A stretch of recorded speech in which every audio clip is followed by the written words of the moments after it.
Award-winning debut, Amani. We hear stories about, young people getting killed, but where do we hear the stories about those that have turned their lives around? We've had a really great day today with Amani Simpson, who came to TASIS, and we invited Amani to come and talk to our community about his experiences, his life experiences, his work, his filmmaking, his own life, and really all within the context of active bystanding, which is something we're really trying to promote in our school, fits in with the mission of our school. It really works to empower our young people and children to manage their relationships, both in school, out of school, and when they go into the wider community. So, Amani, it's been great. Thanks for your time. You really inspired our community, our kids. They've loved meeting with you and being with you. So maybe just talk a little bit about active bystanding, your life, and why that's so important to you. Yeah, active bystanding for me is one of those terms that I didn't know until recently.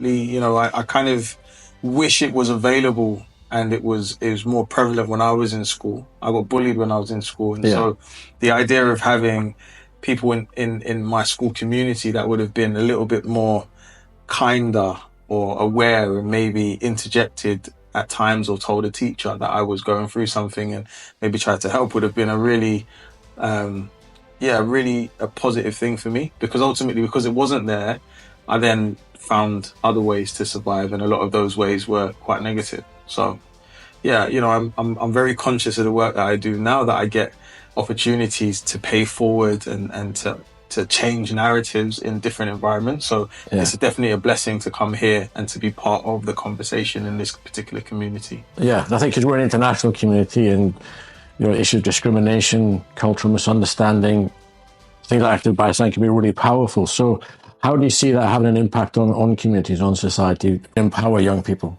Yeah, I think ultimately the fact that we're having a conversation is a step forward from where we may have been in the 90s and 2000s when I was in school. There's definitely more of a, for want of a better word, an active and intentional conversation that's being had with young people, and trying to make sure that they know how to keep themselves safe, that they know how to be more embedded into their school community and keeping an eye out for their peers. And so I think the fact that young people have been able to have these conversations young will mean that hopefully that has a knock-on effect on how we as society, or where we see society go in the future, because you're empowering kind of human beings that are more aware of themselves and more aware of those around them. When you first went to your new school, were you taking any kind of steps to try and stop it, or were they just not working, or did you not take any? It's a good question. I think ultimately when I started school, there was just the desire to fit in. That was my biggest priority on that list. It wasn't really about academic success or improving my reputation. It was, I just want friends, which I think is a human thing. You just want to be accepted. Yeah. And so because that was what I was struggling with, every strategy that I had led back to, I just want you to like me. Can you include me? Can you accept me for who I am? And so, I guess I don't really think I was aware of the fact that I was going down a particular dark spiral. I don't think I was. I was just trying to survive.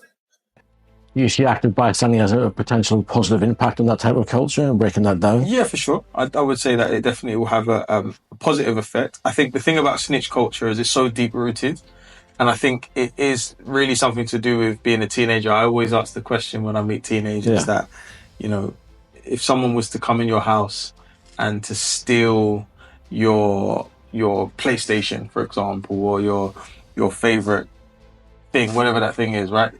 You would most likely call the police because they have the resources, they are in a position. Obviously, some communities are affected differently by police, but generally you would call the police, right? Yeah. Whereas when it comes to things that are to do with them being harmed or their friends being harmed, the attitude is, no, I don't want to tell somebody.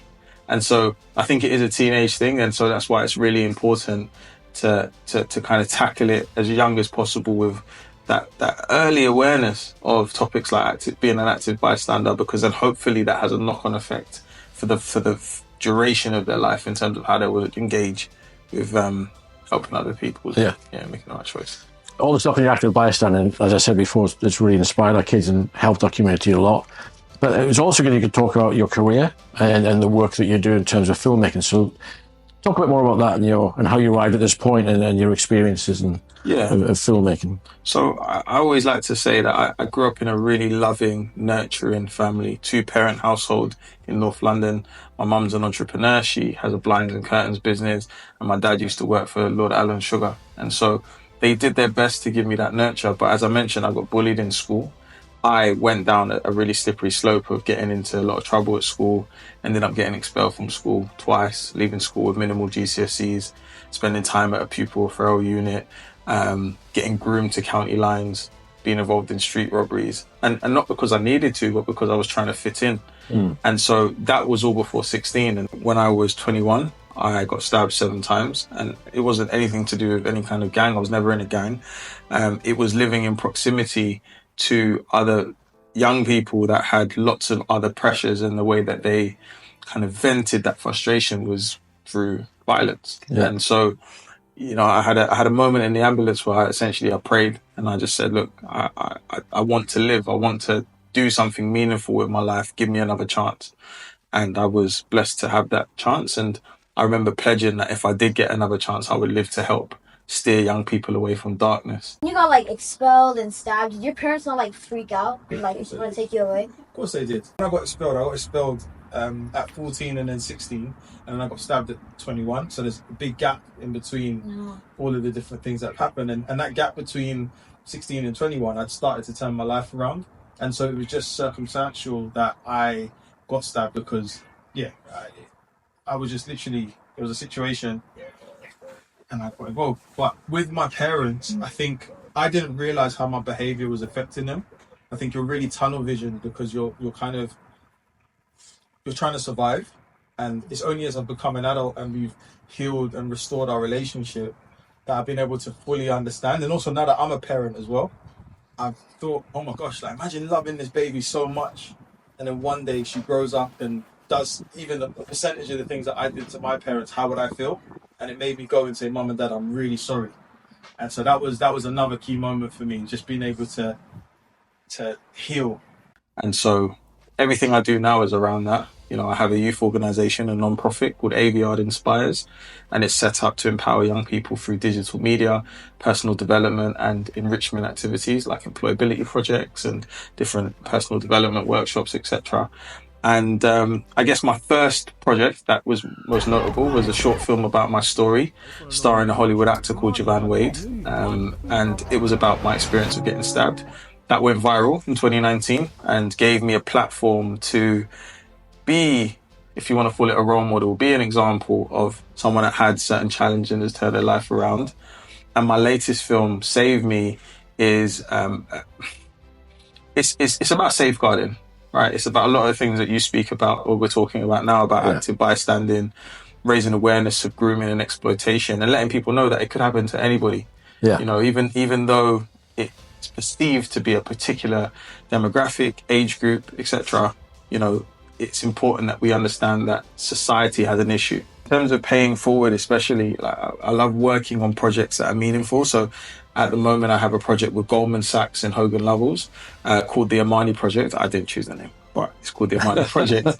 And it's about giving young teenagers a second chance and giving them access to mentoring and employability skills, and just helping them to see that they can have a different outcome, and using my story as an inspiration for that. So everything I do now is just trying to pay forward, trying to be purposeful, trying to use my second chance as best as I can. Thank you for that, and thanks for today. And I hope you've had a great impact on our kids for sure, and our community. And I hope that we build a longer term working relationship. I'm looking forward to it. I think that you're right for our school. You hit our mission and values. All the work you do is really inspirational, as I said before.